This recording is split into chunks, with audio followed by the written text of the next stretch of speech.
véritablement votre place, ou est-ce qu'il a fallu quand même à un moment vous bousculer votre nature timide, puisque vous l'étiez toutes les deux, non? Trouver votre place. Alors, j'étais pas si timide que ça, moi. J'étais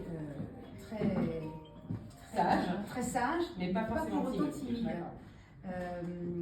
Non, j'ai pas le sentiment de pas avoir eu ma place. J'étais la deuxième d'une fratrie, j'avais un grand frère, j'avais un frère, une fille.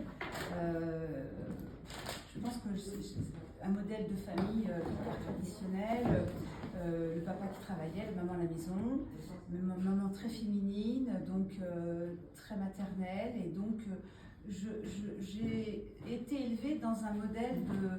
Alors, ma mère m'a vraiment poussée à faire des études et à travailler, à être autonome, mais par contre très femme, très petite maman. J'ai eu une petite sœur beaucoup plus tard, donc ça a été comme un bébé. Voilà. Non, je n'ai pas eu de problème de positionnement dans ma famille, non, du tout. Non, c'est plus tard que ça s'est peut-être présenté, mais pas dans ma famille, non. D'accord, plus tard, tu veux dire dans ton parcours, dans mon problème de place, d'accord. Ouais, c'est ça, peut-être, oui. Okay. Dans ma tête surtout. Ouais. Souvent, c'est par là que ça commence. C'est limitante, hein. Ouais. Et toi, Chloé, avec ton frère? Ouais, comment tu sais ça? Donc oui, moi j'ai un frère, du coup un petit frère qui a 27 ans, moi j'en ai 28. Je ne suis pas jeune diplômée, hein. J'ai 3 ans depuis Sciences Po. Non, globalement, j'ai beaucoup vécu. Globalement, en fait, mes parents sont médecins, ils travaillent énormément. Je pense que j'ai enchaîné les babysitters, je les voyais très peu et je pense qu'ils regrettent beaucoup aujourd'hui. Moi, je ne m'en souviens pas, je ne pense pas l'avoir mal vécu. Donc je ne vais pas me victimiser là-dessus, mais en tout cas c'est sûr que c'était compliqué, je pense, par rapport à mon frère, de trouver ma place, dans le sens où c'était quelqu'un trop mignon, quoi. Mais vraiment adorable, petit bout de chou, alors complètement fou et hystérique, mais il avait une capacité comme ça à créer du lien avec tout le monde, alors que moi j'étais hyper timide, donc je me cachais beaucoup derrière lui, donc j'avais, je pense, un peu cette jalousie de moi aussi j'ai envie de pouvoir avoir cette même facilité que lui a à créer des connexions avec les gens, que j'ai eu après en fait, parce que j'ai beaucoup travaillé dessus. Mais globalement avec mes parents, non, je me sentais à ma place dans ma famille, quoi. Plus ce rapport à mon frère qui était un peu compliqué au départ. Ok. Ouais. Est-ce que vous vous souvenez de la première fois, je vous demande quand même quelque chose d'assez compliqué, je comprends, mais la première fois vous avez eu à faire preuve d'audace dans votre parcours? Oui. Est-ce qu'il y a votre premier souvenir en fait de... Moi, ça remonte quand même à loin. Alors, c'est vrai que j'ai cette référence sur le tard de la société, mais il y en a certainement eu, peut-être. Il y en a une, si, quand même. C'est que, toujours par rapport à ma génération, j'ai aucun problème par rapport à ça, mais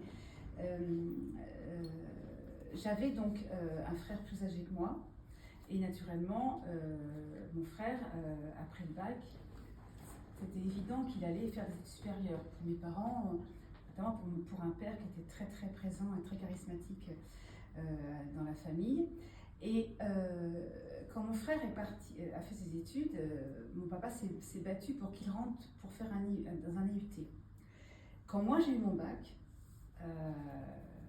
qui a été pour moi un truc formidable,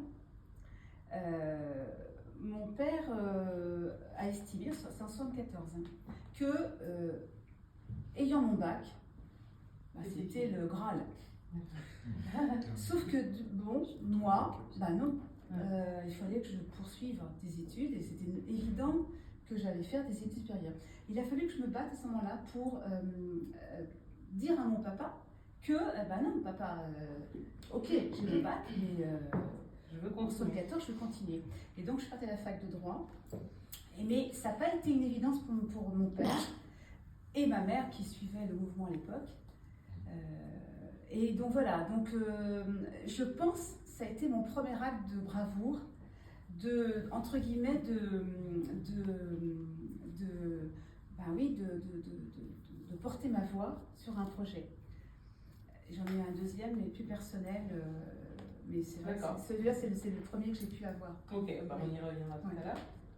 Et toi, Chloé? Ouais. En fait, je ne sais pas si vous avez aussi des souvenirs, vous avez vécu un échec quand vous étiez plus jeune. Et il y a certains qu'on raconte aujourd'hui en mode ouais, c'est un échec, mais finalement j'ai appris tellement, etc. Et en fait, il y a des échecs où vous dites ça, je vais pas trop raconter parce que en vrai, il passe toujours pas. Moi, il y en a un et je vais vous le raconter en vrai. En fait, moi, quand j'étais en terminale, donc, très vite à partir de la 6e, mon goal dans la vie c'était de première de la classe. Donc j'ai bossé comme une malade. Mon frère était hyper connu dans l'école, mais dernier, moi j'étais première et inconnue. Donc en fait, on avait chacun notre. Voilà, sur le base de on avait bataille. trouvé sa place. Ouais, exactement. Et du coup,